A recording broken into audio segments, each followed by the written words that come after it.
د مازیګر د زیړین لمر په سرو وړانګو لا د اسمان لمنې ښې سرې وې او د ماښامي د خړې لیکې لمر خاته ډډې ته ورو ورو کوزېدې. د کلي نه لرې، ډېر لرې، شیریني د لارې د غاړې د دروند غز شاته ورو غوندې د ټوپک د سورو کوترو نه لاس راښکلو او د ګلونه یې تپوس وکړه چې روژه ماتي کې څومره وخت دی. ګلي تسلي ورکړه چې لا شته وخت را به شي. شیریني یو سوړه سویلې وکړه او څه فکر یې وړه. کله به ورته هاشمي پسې روڼې کړې د تورې سلې کړنګې بوږنېدلې شپې را مخکې شوې او کله به ورته د یو بل په خاینه نابلدې نیولې لارې د سترګو د وړاندې اوږدې وغځېدې. دې لا دې تیرو ستړو نه راګرځېدلې نه و چې ګلي په اوده شوې څه راولړزولو.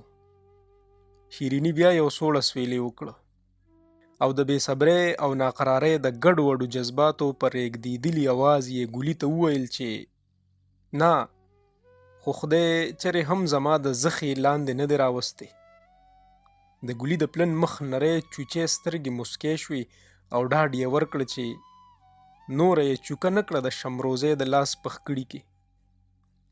خو ورسره یې دا سپیناوی هم وکړه چې اول ډز دې نه وي کړی، زما د شپېلۍ لوخړه به ونه ویني، هسې نه چې سبا دې رانه پرې زړه بد وي. دوی له دا خبرې غلي غلي کولې چې د قدمونو ښکالو شوه. دواړه غلي شو. د شیریني رنګ زیړ شو.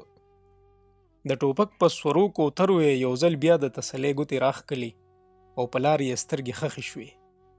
د رګونو وینه یې توده توده وځغلېده. په دې کې هاشمي په لوړه دنګه ځوانۍ ښکلې کوټلې جوسه په هیبت او لویو لویو قدمونو راښکاره شو. د شیریني وجود زیږ زیږ شو.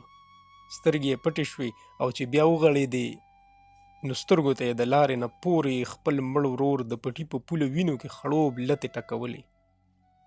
شیریني د خپل کره ټوپک نری زخه د هاشمي په سینه د ګسې پختۍ د پاسه ټینګه کړه. د شیریني لاس پرپا شو. په تندي یې یخه خوله راغله. ګلي اواز ورکړ چې راکاږه پرې، خو شیریني غلې و. ګلي بل اواز ورکړ چې راکاږه پرې که نه رالنډ شو. شیریني بیا هم غلې و. ګلي غاښونه وچیچل او چې شیریني ته یې د قهره ډکې نرۍ سترګې ورواړولې نو د شیریني د ټیټو ملامته سترګو نه دوه غټې اوښکې په مخ غبرګې وبهېدلې. هاشم تیر شو. ګلي په سرو سترګو رېږدېدلي جذباتي اواز شیریني ته وویل چې وته خونه دې غرقه شه، دا ولې؟